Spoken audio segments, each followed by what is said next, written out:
Hi students, welcome to HSC Earth and Environmental Science and Module 7, Climate Science. This is the final video in this particular module, and we're going to have a little bit of a look at agricultural practices. So this is a big learning intention. What we have to do is evaluate scientific evidence for the usefulness of a range of mitigation and adaptation strategies, including but not limited to using or changing agricultural practices of a range of cultural groups, including those of Aboriginal and Torres Strait Islander people. So really, this is about sustainable agriculture, and we've looked at a lot of different adaptation or mitigation strategies up until this point. So what we want to try and do now is just to see if we can apply some of those to agriculture. The first thing we need to do is we need to recognize that ruminants like sheep and cattle release a lot of methane. So when you farm these particular animals, you just have to accept that methane is going to be one of the byproducts of that. And methane, as we've talked about plenty of times before, is a pretty significant greenhouse gas. On the other hand, kangaroos are not ruminants. So there's a couple of advantages that we have if we are to look at some sort of farming of kangaroos as opposed to sheep and cattle. First of all, they don't produce the same amount of methane, which is important, but they also don't have the hard hooves of sheep and cattle that really do pound on the soil and compact it. And so that actually reduces the quality of the soil if we are using sheep and cattle as part of our meat supplies. If we use kangaroos instead, they are better for the soil, and they're also better in terms of their much lower methane. What we find, and one of the things that this particular area is trying to get you to look at, is the difference between some of the agricultural practices of the first Europeans and Europeans in Australia and the practice of the First Nations people, and how we've tried to take the best of both of those and actually move forward into the future. What we find when we study First Nations people is that we find a lot of very highly sustainable agriculture practices that are not necessarily being employed now. The first thing we find is seasonal food migration, so people moving around from place to place, understanding things like the life cycles, the way that the seasonal changes actually affects how different crops grow, perhaps looking at some of the migratory patterns of some of the animals, and so therefore they were able to change their food resources at different times of the year. Of course, it's very likely that First Nation people would still be able to do that today, except for the fact that we've cleared so much of the land that they were using. Some years ago, the UK started to look at a concept known as food miles, which is basically how far does your food travel from its source to your dinner table. It's true to say that there's certain types of foods that perhaps are going halfway around the world between the time that they are harvested, prepared or processed, and then brought back to our tables. So this can be a ridiculous amount of kilometres for a start, but it can also add significantly not only to the cost of those foods, but also to the cost to the environment of shipping, railing, flying, all sorts of different transport mechanisms that maybe are reliant still on fossil fuels. The same thing does happen in Australia. Obviously, we like to eat certain types of fruits all year round, and the result of that is that we often have Australian fruit in cold storage. Once it's in abundance, and it just sits there until we actually want to move it on. So grapes are a nice example. Grapes are usually harvested through February to April, so that's our end of summer, autumn months. And then that's often when the harvesting happens, and then they can be sitting in cold storage for some considerable period of time. So thinking about how long it takes or what the steps are to get food from its source to our table can be one of the areas that we can think about being more sustainable in terms of agriculture. If you were to try and make a list of things that might impact on a reduction or a mitigation in the greenhouse gas emissions, then one of the things you could do is produce a little list like this. The first thing is obviously the types of meat. Our meat sources are a real problem, and so eating less beef, pork and lamb reduces the need to farm those particular animals, and that can have quite significant impacts on our carbon emissions. Eating out at restaurants less often doesn't sound like it would make a big difference, but it does. Fewer dairy products, fewer soft drinks, seasonal and local fruits and vegetables. So trying to make sure that we, if we can't grow our own, which of course is a fantastic way of being able to have fruits and vegetables that are as fresh as possible. If you start eating something that was growing half an hour ago, that's pretty impressive. And also the food miles is literally the back door or the backyard to your back door. So that's pretty impressive too.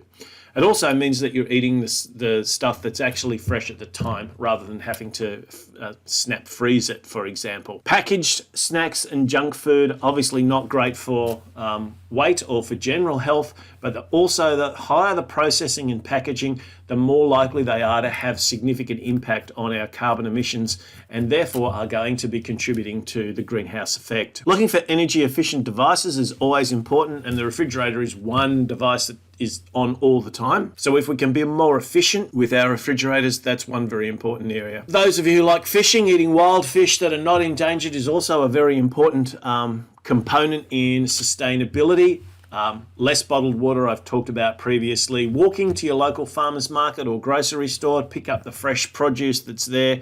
As I said, if you can grow your own vegetables and chickens and things like that in your own home, then you really are making a big tick in that sustainability column.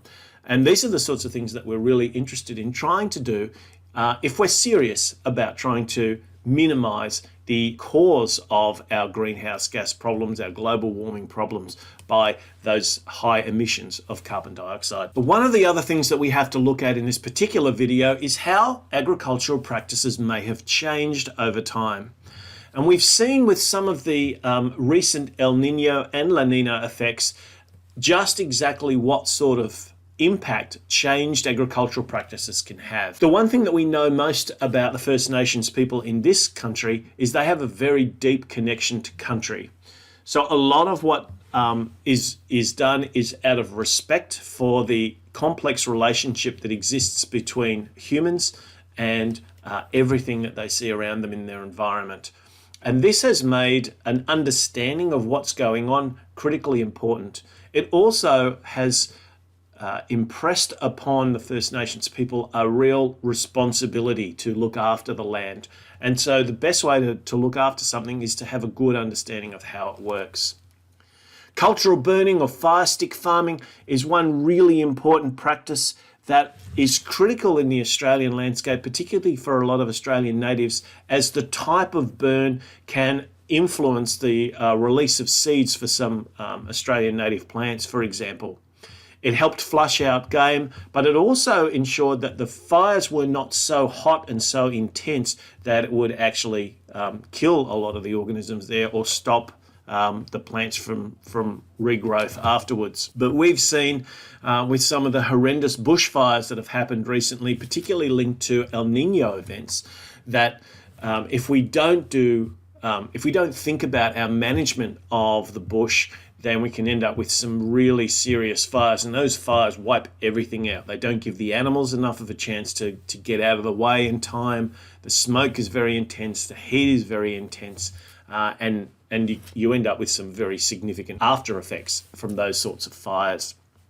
I talked about seasonal farming and the fact that migration can be a really important strategy if you move from place to place, as different types of materials, different types of fruits or vegetables are maturing at different times. And that also means that you're not putting too much pressure on a particular area. One of the things that Europeans do in terms of farming is that we farm the same land. Now, sometimes there may be crop rotations, there may be allowing certain areas to lie fallow for a little while, allow the soils to improve and recover from previous crops. But most of the time we just keep planting or overplanting or recycling those areas for more and more agricultural use.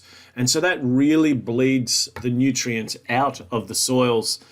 Whereas if you can think about life cycle farming, working out what's actually going on with different types of plants in particular, how their life cycles operate. You can move from one place to another and not put too much pressure on any particular type of crop.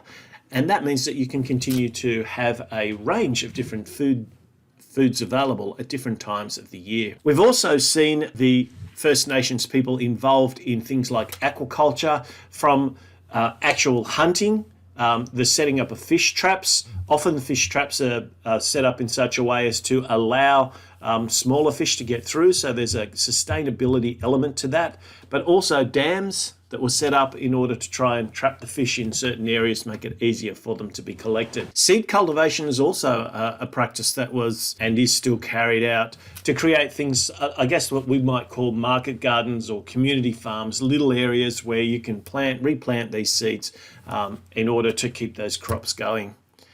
And our Indigenous people had a very good understanding of the way to use a lot of the native vegetation for medicinal purposes, to actually use it in healing. So there's been a very strong relationship between the First Nations people and the country.